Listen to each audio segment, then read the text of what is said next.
Welcome to First Builders, the podcast for those who shape companies from the ground up. I'm Amber Illig, founder and general partner at the Council Capital, where we invest in early teams solving critical problems in essential industries. And I'm Rachel Tsui, partner at the Council. Today's guest is someone we've known for a while, a relentless engineer and builder who seems to choose the hardest possible path on purpose. We're joined by Filip Aronshtein, founder and CEO of Dirac, a company focused on assembly and rethinking how humans and machines come together to make hard things possible. And Dirac is also a Council portfolio company, so we're super excited to dive in. Phil's journeys are in neuroscience labs and defense research, building everything from brain-computer interfaces to radar systems.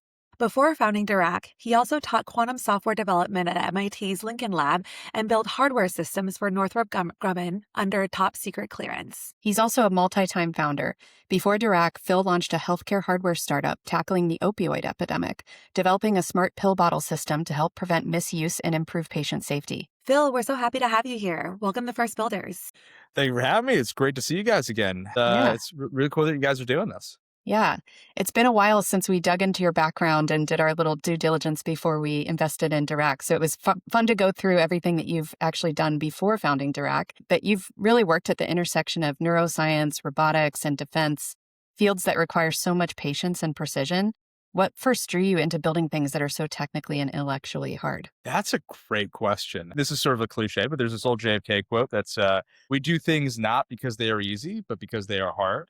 I've always been sort of drawn towards working on probably like the hardest problems, one can imagine. I've always been very much into deep technical problems.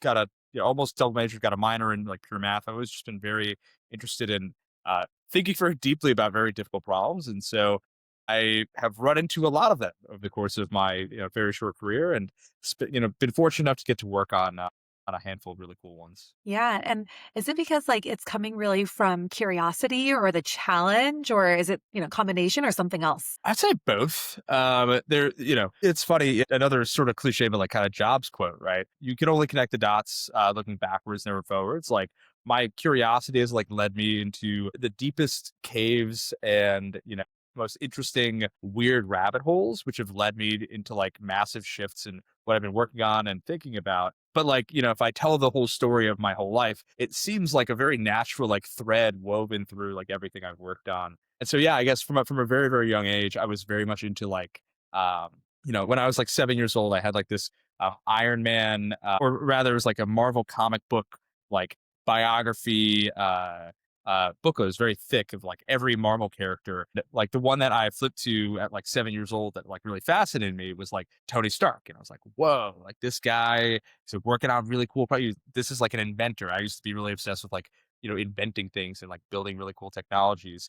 He, in that biography page, it said like, oh, Tony Stark, degree in electrical engineering from MIT and, born in Long Island, Common, New York. And I was like, oh, he's just like me for real. Like I could totally be that guy.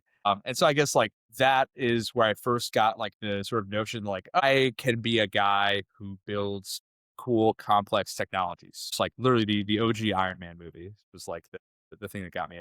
I love that it was something so fun that, got you into it and Mhm. and also that passion for invention. I remember kind of thinking something similar when I was little. And then I was like, why don't I meet people that just say I'm an inventor for my career? And then I finally realized, oh, it's engineers. Engineers are inventors. So Yep. it's really cool. That's And so that's why I funny. went into mechanical engineering. That's so funny. I mean, like literally I had the exact same experience. Like until Yeah. like, I guess like growing up, there like weren't really, I didn't have any friends whose like parents were engineers. I never knew what an engineer really was. So until I was like probably like 14 or 15, like I always thought it was just like an inventor. And around like 16, 17, I was like, oh, no. It's like actually an engineer is the real like career. So that's so funny. Yeah. Yeah. That's awesome. And speaking of engineering, I think you've said that engineering is kind of a language between humans and machines. Can you kind of explain a little bit more about that and talk about maybe, how you got the idea for Dirac? Yeah. So the way in which we communicate and interact with the world around us is shaped by like the tools and technologies that we have at our disposal. And we keep getting better at it, right? We keep building better tools. We keep building tools to help us see smaller things, to see larger things, to see things more far away. And so the tools that we have built, like to enhance the way that we interact with the world around us, shape us and shape our perception of us as well. And so I found that like, I can go on a whole rabbit hole tangent around that, but I think it's probably better to just talk about like how we got to Dirac. So my background originally being in electrical engineering and robotics, I spent a little bit of time over at Northrop Grumman, and when I was there, worked on a bunch of really interesting problems, but really just got to see how like unfortunately archaic a lot of the infrastructure is on the manufacturing side of things, and I was starting to get the feeling that like the West was forgetting how to build great things, and I just wanted to make sure that didn't happen. So, I basically got my best friend and co-founder, Peter, and we set out to go build Dirac. But the funny thing is, like, that was not the first version of our company. But the version we have today, the automated work construction platform, is not the first version that we set out to go build. We initially set out to go build our own manufacturing facility. We were trying to do robotic assembly for aerospace systems at scale.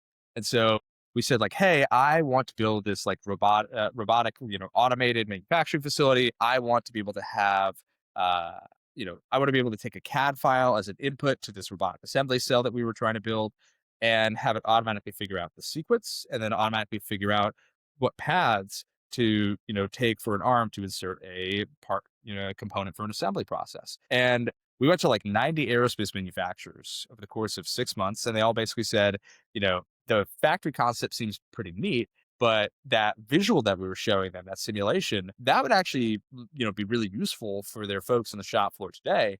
Could they just have the software? And so for, probably 6 months, basically, we said, no, software's lame. We're going to build a hardware company. We're going to build a factory. It's going to be awesome. But after hearing that over and over again for like 6 months, we said, okay, maybe this makes sense. Maybe we should take the software out and basically sell that. We tore that simulation out from under the hood of that robotic assembly infrastructure and built a platform around it.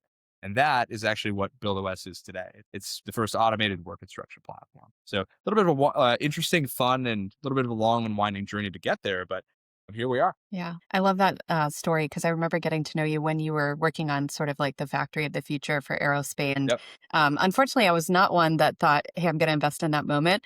Ever was who introduced me to you. So kudos to him.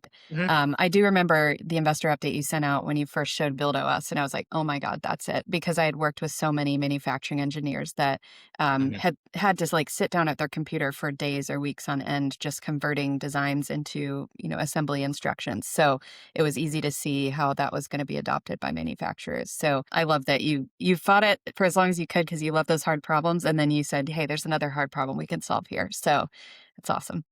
Um, Yeah. And then speaking of hard problems, before founding Dirac, we actually saw that you also started a company in the healthcare space. And being on the healthcare side of investing, I just know like it's really challenging to kind of like get into that. What was that like for you, kind of building something aimed at such like a deeply human problem, right? Like focus on the opioid addiction. And I know you were also doing it through the lens of hardware as well. Yeah. So that was an interesting problem set in that. So the way that we actually started the company, and the way that we were thinking about it at the time, my so at the time I was in college, right? Um, my uncle, who was my mom's brother, was suffering from cancer, was staying with us as he was undergoing treatment. And they prescribed him painkillers, because he was going through chemo, they prescribed him painkillers. And he was walking, I was helping take care of him. I was helping, carry him up the stairs. And one of those days where I was not home, this was, it was after a semester ended, it was in May. I was back for some sort of break. I was not there that day. I was gone for a day, and he had taken one too many of. He was basically, you're supposed to intersperse like how often you take medication, and especially a painkiller. And he had forgotten that he had taken his OxyContin, and he took another one like about 2 hours later. And while he was going up the stairs, he sort of like lost consciousness and fell down the stairs. And a couple days later, he passed away. And I just, yeah, I was just, and I just remember thinking like, so stupid. Like, why? Like, it's so dumb that this is like a thing that can happen. Like, there's so much ridiculous control from, from when a, you know, drug like OxyContin is made to when, it is like, given to a person and then it's thrown in this little orange bottle with a little, snap and push lid, or put, push and twist lid. And then just like, out in the world, there you go, like have fun, do whatever you want with it. And I just remember thinking like, this is such a ridiculous like way to go. Like it should not have happened. Right. And so I was thinking about that problem for a while and I was like, why there's like no last mile control, no last mile preventative measure to make sure that somebody doesn't accidentally take their medication. What the hell? And so I had just gotten a 3D printer, um, and I was thinking like, what if like there should be some sort of timer on a cap like this? Like this doesn't really make any sense. And so we had spent my best friend at the time, Peter, like literally co-founder today. He and I were he actually grew up like a town or two away from me back, and so we were hanging out. We were working on my 3D printer, catted up, basically what amounted to be like it's somewhere here. If not, I could show you guys another time. Basically catted up like this cylindrical mechanism by which you could like distribute medication. I came up with this cool little mechanical mechanism to do it. But the whole notion was like, you should have like reloadable capsules. You should have like a fingerprint scanner on the top of this. And it should be like synced with your prescription. Like you should not be able to take like a bunch of medication accidentally. And also like this is how like the way that the opioid epidemic was spreading was like people would get medication prescribed to them and then they would like sell the pills. It's, so yeah. I learned a lot actually building that. It was like crazy, awful timing. It was more of like trying to solve the problem and get the solution out there than like me trying to like build a startup. Do it. No funding. This was like me and Peter with like a 3D printer and trying to, Peter and I were both at Hopkins. And so we thought like, oh, this like might be a thing we could like give to people in like NIDA. And then as we had like built out like a functional prototype, COVID hit. And so it was just like really, really awful timing. So then COVID hit, and then we were out of luck. Like nobody would take meetings with us. Obviously, the entire medical complex shifted to focus on COVID, and so we basically put it down because we still have the CAD files. More than happy to give it to anybody who wants them. Because I think like we have That's a figured cool out like product. it's really neat. And Needed. it's super, super simple, really cheap to make. And so I think we actually came up with like the densest packing of like pills into a way to distribute them that like you probably can. So mechanism for, can open source it if anybody wants it. Yeah. Super For cool. any listeners out here that are like, thinking of founding a startup, reach out to Phil if you like this idea. Yeah, Yeah. sure. Yeah. And speaking of that, so you clearly made the decision to move away from that as your product and your company and toward Dirac. So, having built across multiple domains, healthcare, defense, and now manufacturing, how do you kind of decide what's worth building early and then what's worth waiting until the system and the world catch up to what's needed? Great question. Loaded question, right? No, I mean, it is a great question. I think there are certain problems where like you need to understand who you are and what calls to you. And like the problem of assembly, like what we're working on today, understanding deeply mechanical systems, crafting our own ontology, like really called out to me in that like I not only care about saving America and reforging the West in this new image of like this like reformed production powerhouse, but like the actual technical aspect of the problem is like very, very interesting to me.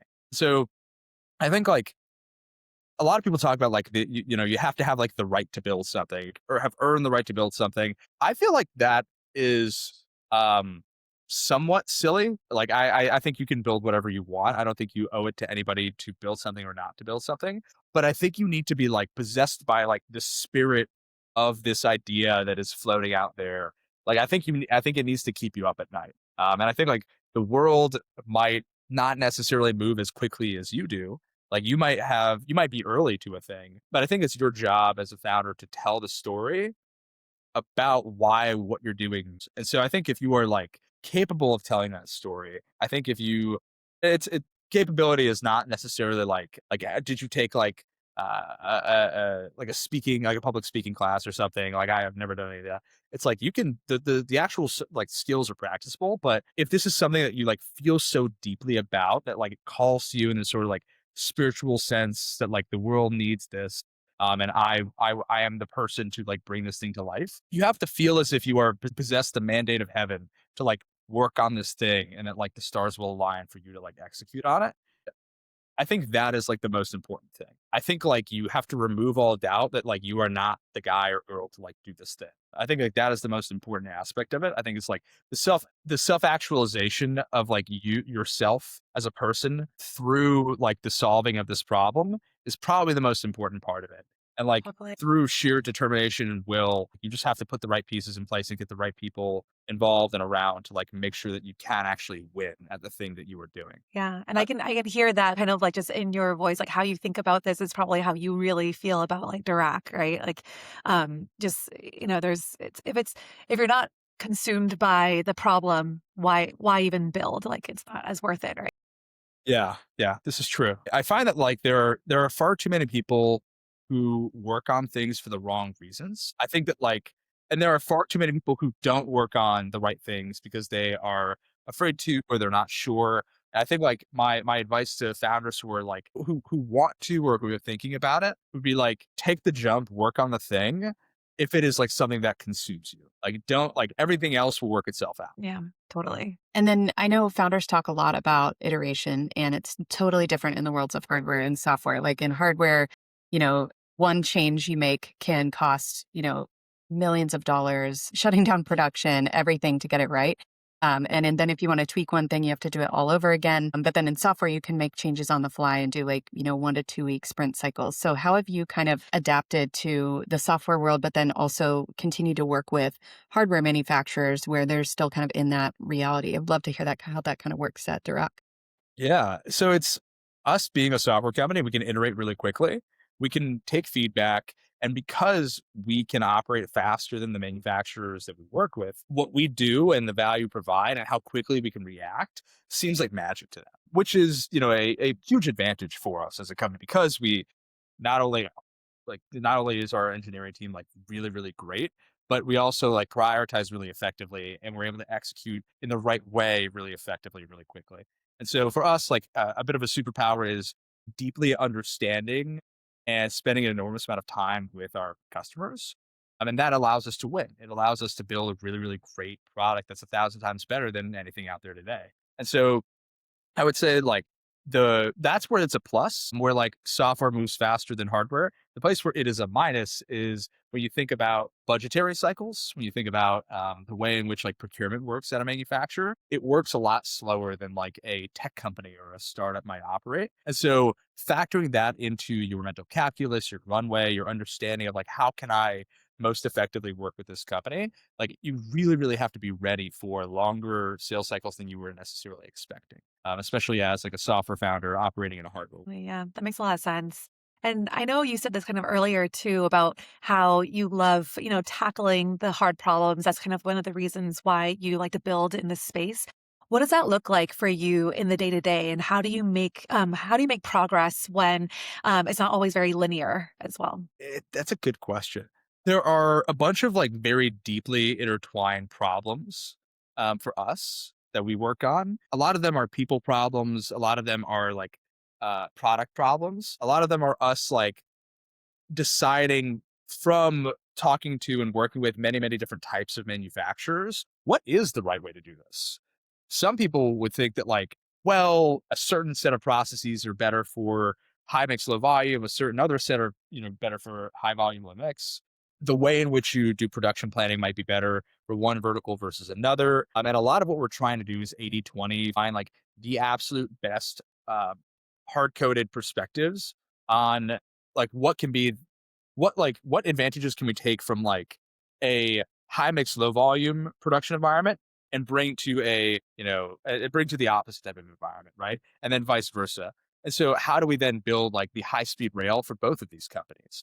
And so a lot of really interesting ground that we get to break is on infrastructure and systems and process planning perspectives that we've built around different companies. And so like we're in many cases, we're marrying this like old world, 1990s infrastructure of like the PLM and the ERP and the MES and all of that infrastructure, but bringing not just like net new technology, but like net new fresh perspectives of what would I do if I could rewrite this infrastructure? How can I extend this infrastructure? How can I think about it differently?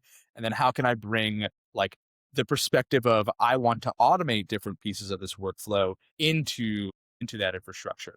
And so I would say like a lot of the hard problems that we think about are not necessarily like, pushing the laws of physics or, I would say a lot of them are like thinking about an old problem from a new way that is like almost like it is in a lot of ways like philosophical. So thinking about like data structures and ontologies from a new perspective given new technologies available. And then like how do we take all that fresh new perspective and make sure that it is backwards compatible with all the old infrastructure and old systems? Because like if we can't, we're out of luck. Like no manufacturer, no legacy company is ever going to work with us if we're like, hey, we're going to ask you to like throw out everything you have.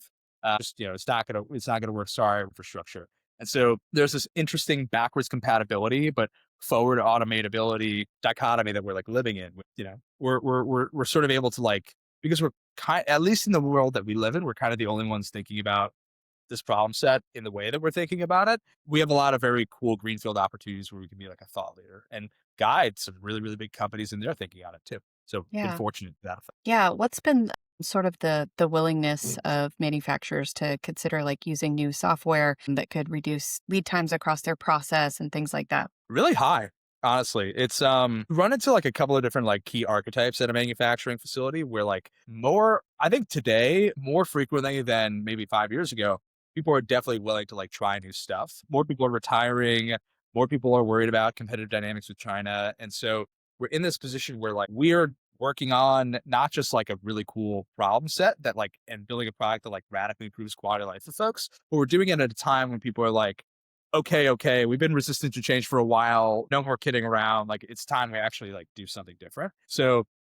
I would say it's been way more frequent that people are willing to try something new than before. Now, that being said, you still run into like the old guard, right? People who have been on one stack for 30 years and they're very hesitant to change that. And so, those people we call convertible skeptics, which we have a very, very I high love hit that. rate with. We've been fortunate that like we speak the language. Everybody in our team comes from hardware backgrounds and just pivot Nice. their careers to software. So like, the guy who runs product on our team, Jared, was a manufacturing engineer at this company called Public Power Systems. And then he was a senior nuclear engineer over at General Dynamics, so like both for like 7, 8 years. And so but basically all the team comes from these backgrounds where we can speak the language. We can go into a facility. We can say, no, like we're not, some Silicon Valley goobers who have never been to a facility before. Like we understand your problems. We care. We actually want to help. We're not trying to sell you another, dashboard or another like,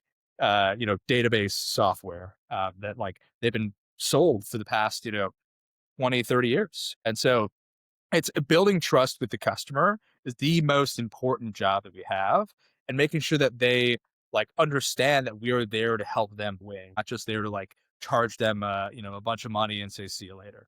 Yeah. That's so important. I feel like we hear that a lot, like from successful founders, is they need to really build that trust, especially in these types of industries. We talk Yep. about in our own portfolio too, like especially in manufacturing and healthcare. It's so nuanced and complex that you do need to make sure that like you understand and speak the language really of your customers. It's Yep. true. It's true. It's critical. Yeah.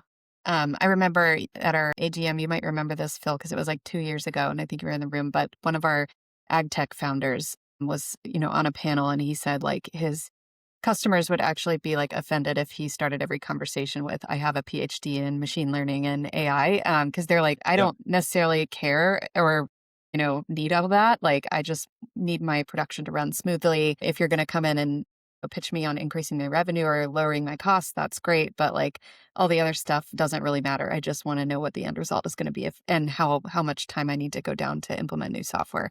So Yep. yeah. We live in the exact same world. And like, we work with folks in ag, right? And we love it. They're awesome, but like very, very true. Like we work with folks, like one of our customers is a company called Sputnik. They're over in Blackfoot, Idaho. They make potato harvesting equipment that you drag behind your tractor. Like super, super cool company. If like I opened up our intro meeting with like, hello, I went to Johns We're Hopkins, experts blah, in blah, blah, tech. blah, blah. Yeah, like they'd be like, I don't care. Like, Yeah. so like, and like, frankly, like I don't talk about degrees or this or that or whatever. People think it's cool that like we're electrical engineers, mechanical engineers. That's Mhm. me. It's cool that Jared was at GD Electric Boat. It's cool that Trevor, who runs sales and partnerships on our team, was a mechanical engineer at Collins Aerospace, and he's learning sales on the job as he's working with us. Like, that's cool. That's neat. Being like a big four consultant, McKinsey type person is like less cool to the folks that we work with. Yep. And kind of switching gears, as a repeat founder, how do you kind of think about risk now as you're building? Like, do you approach it differently than you did with your first company? Or how have you even in your time at Dirac, how has your mindset changed on it? Eat risk for breakfast. I love taking risks. All Like, your it's eggs in just, one basket, right?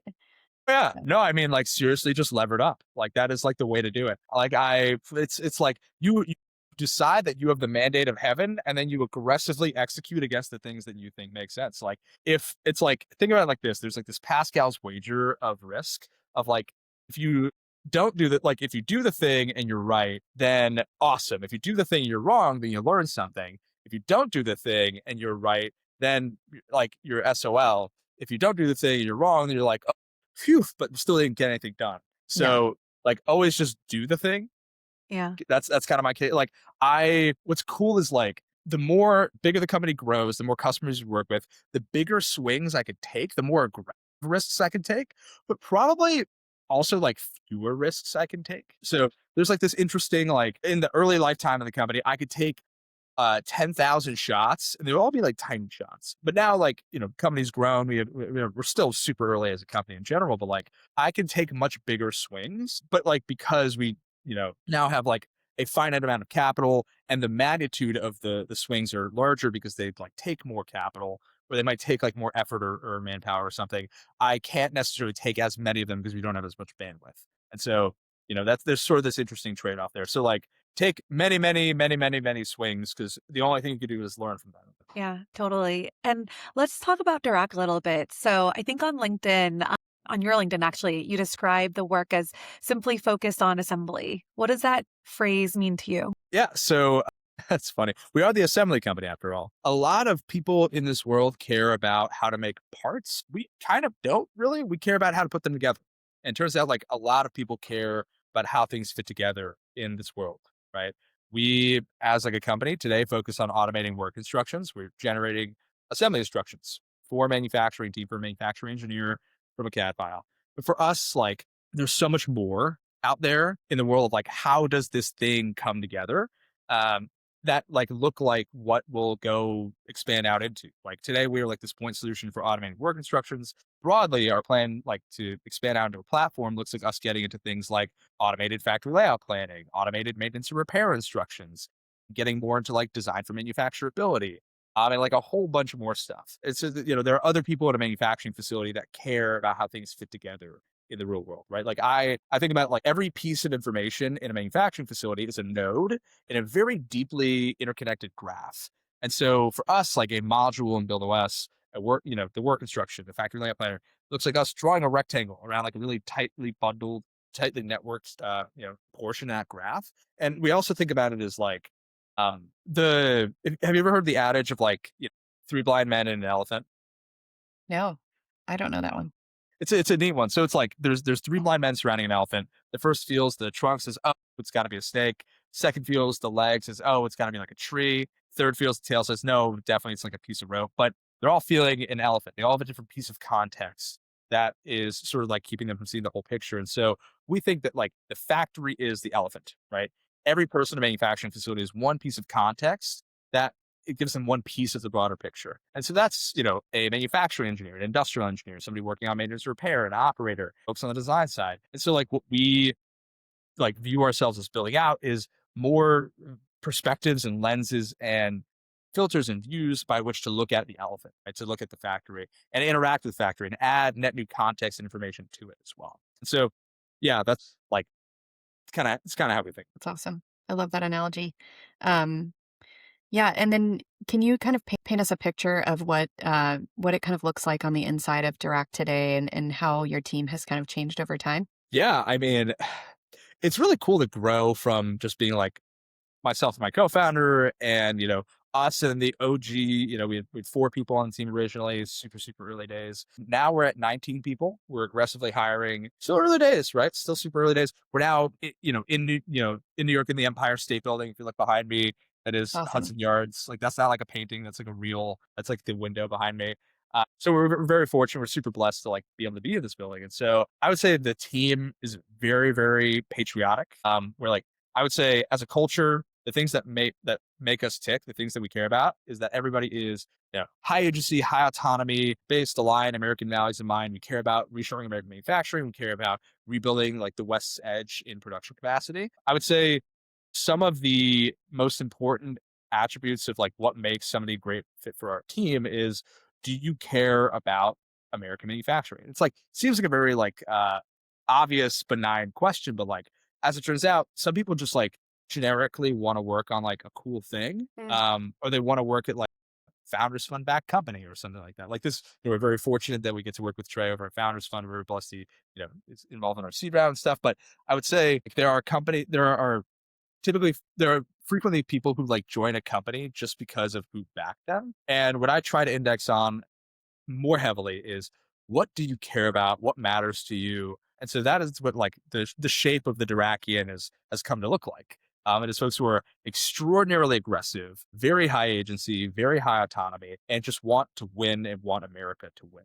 If I were to like show you a little bit around like my office really quick, to my left, you can see, yes, that is more Hudson Yards back there. Some of our art, right? Like we're very pro manufacturing, very like patriotic. This Columbia, the spirit of America. That is, the American Eagle. This is like it's very broadly like how we think about things. The ethos is very, very high intensity, very high aggression. It's a really fun place to be. That's Yeah, that's awesome. awesome. It sounds like, yeah, you're really hiring kind of like for that high motivation with the team.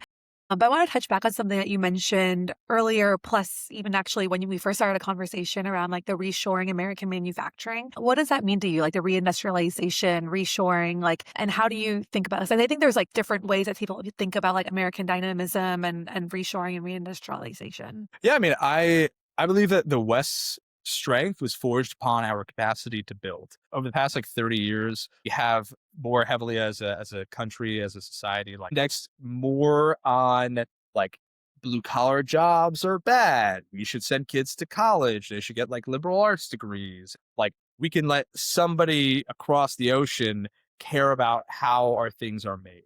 And I think that was like kind of a disaster. I think the disconnection of a society's a disconnection of society's people from the things they consume, the things that they physically create with their hands, is like pretty bad. Psychologically, having this like not just a cognitive dissonance of your your effort, your labor, the things that you do, and the things that like allow you to live and sustain your life are really bad. And like for us to get so disconnected from that, like you don't necessarily have to. Not everyone in society has to work in manufacturing, but like everybody should know somebody who does. You know what I mean? Like we should have factories in our backyards. They should be a part of our culture. But because like over the past 30 years, we've so much made that not the case.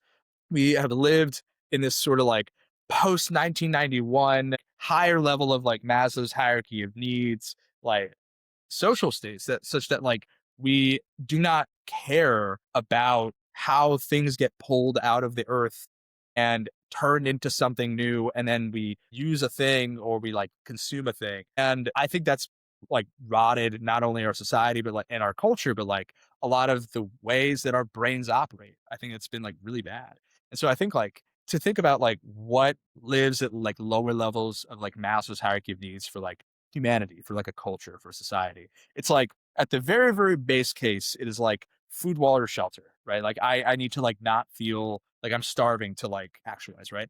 Above that is like, for a society, it's like the primary economies, it's like mining, it is like agriculture, secondary economies being like manufacturing in general. I think like because we've gotten rid of a lot of sourcing domestically, we still farm, but like people on the coasts who make up a lot of like our our intellectual culture don't go to farms. They don't see the color green very frequently. I'm in Midtown Manhattan, not much green, definitely not much farmland around here. And so I think like not just like, hey, we need to reshore American manufacturing is like the big thing. It's like we need to re-enter American production and like more agriculture and more production into like the ethos of American culture. Like, I think that's like the really, really big thing. I think like our culture has lost that, like, that is what made us great. Like, one awesome thing about the United States is that it is huge and we have so much land. And like everybody used to like have farmland. Everybody used to like have like a place where they would go and they would see green. And like most cities were like not just like big stone and concrete and glass and, metal like wastelands where like you can live in there and never leave there ever and never see like the sky or grass or trees and stuff.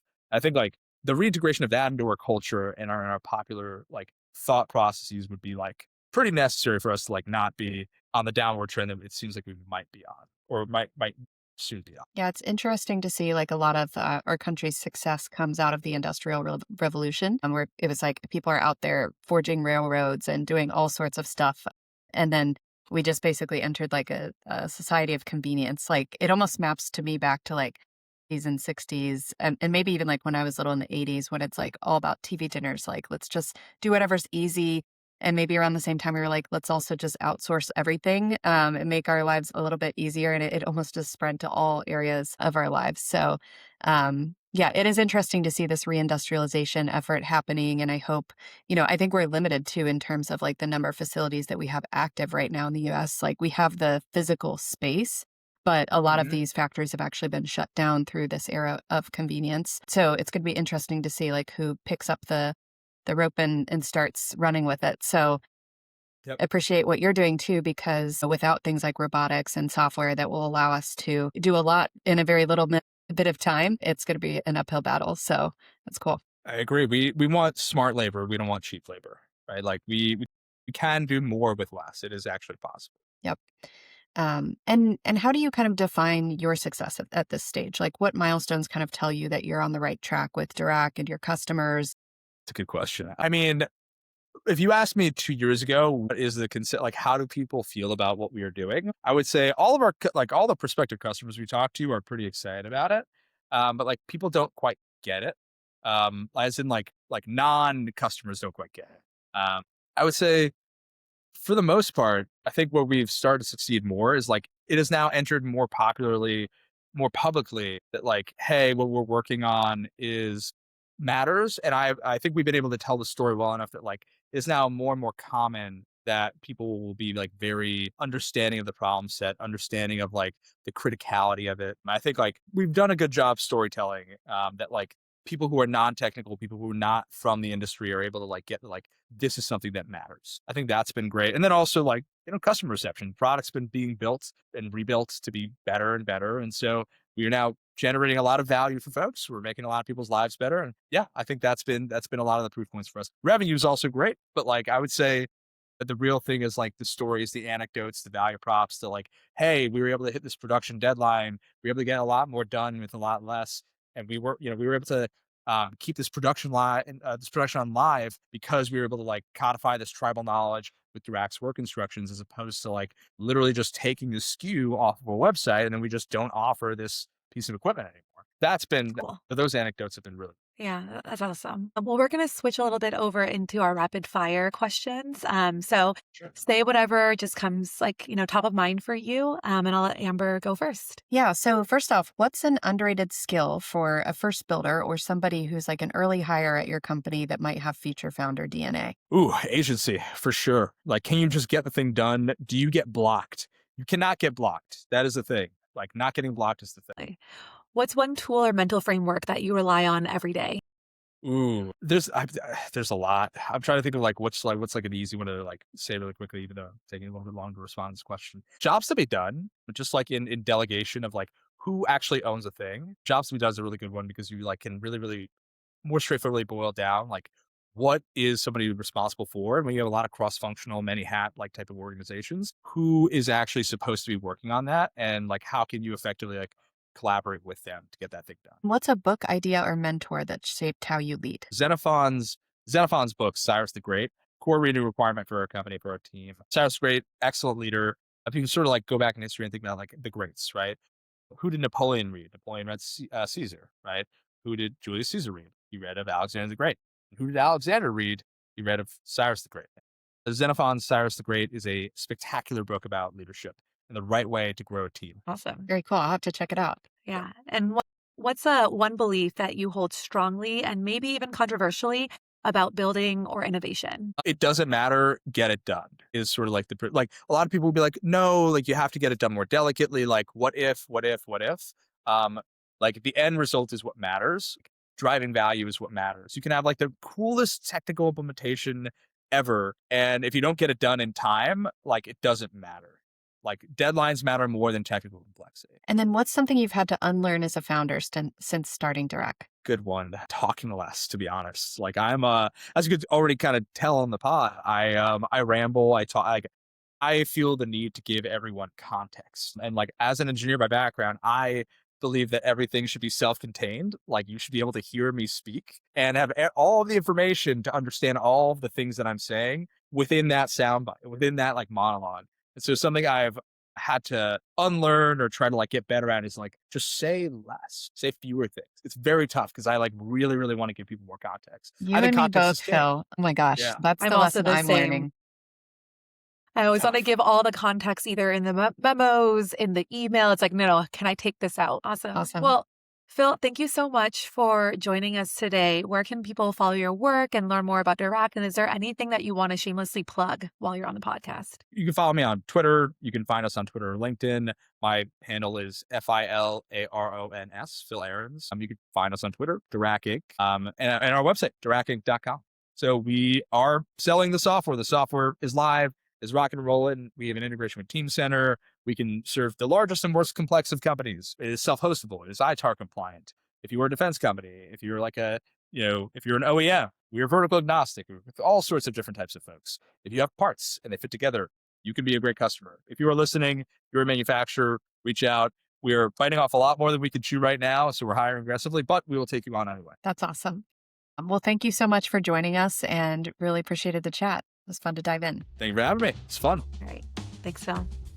Well, that was exciting to chat with Phil. What stood out to you from today's conversation, Rachel? There are so many different things, but I would say like you could hear really just the passion that he has for building and tackling hard problems. I loved how it started even from an early age for him and how he always wanted to just be an inventor and looked up to a Marvel character like Tony Stark and then was like, oh, wait, an inventor is actually an engineer. So I should go do that. Like, I love that story and the obsession that he has with finding the cool problem to solve for. Yeah. And regarding the obsession, I love what he said about, in order to feel like you need to go build something and devote your life and your time to it, you have to almost be like possessed by the spirit of the idea of floating out there. I actually wrote that down because I think we've asked other founders and a lot of people will kind of stick with a more tactical way of explaining that. But it's so true. It feels like the founders that are really all in feel like it is their personal mandate to do this. And I think that's what kind of separates a first builder from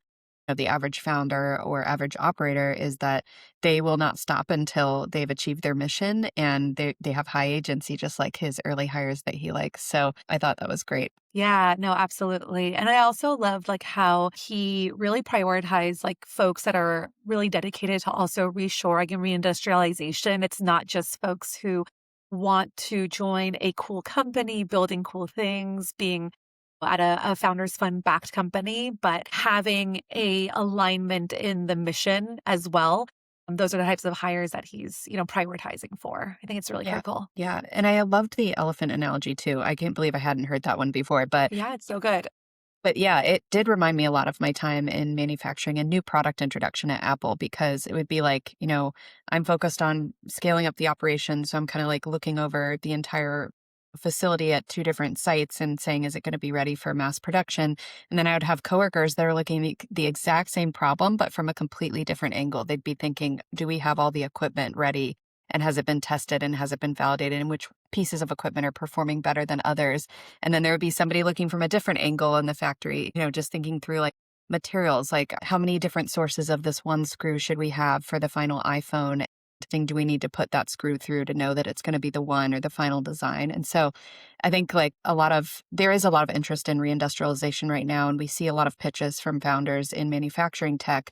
But I think that's something that's really important to understand. And one of the reasons why it's helpful to invest in founders that have actually been inside of these facilities and factories and they've seen that these different angles occur because it does create a lot of a complexity, and you need to really know who the champion is, who the buyer is, make sure those people are aligned on what it is you're building and where you're going to be delivering value. So I thought that was really powerful, and it probably extends to other complex areas that we invest in too, I'd imagine on the healthcare side as well. Yeah, definitely. Definitely does. Well, if you enjoyed this episode, leave us a review, share it with a friend, and subscribe to First Builders wherever you get your podcasts. Yep. We'll see you next time.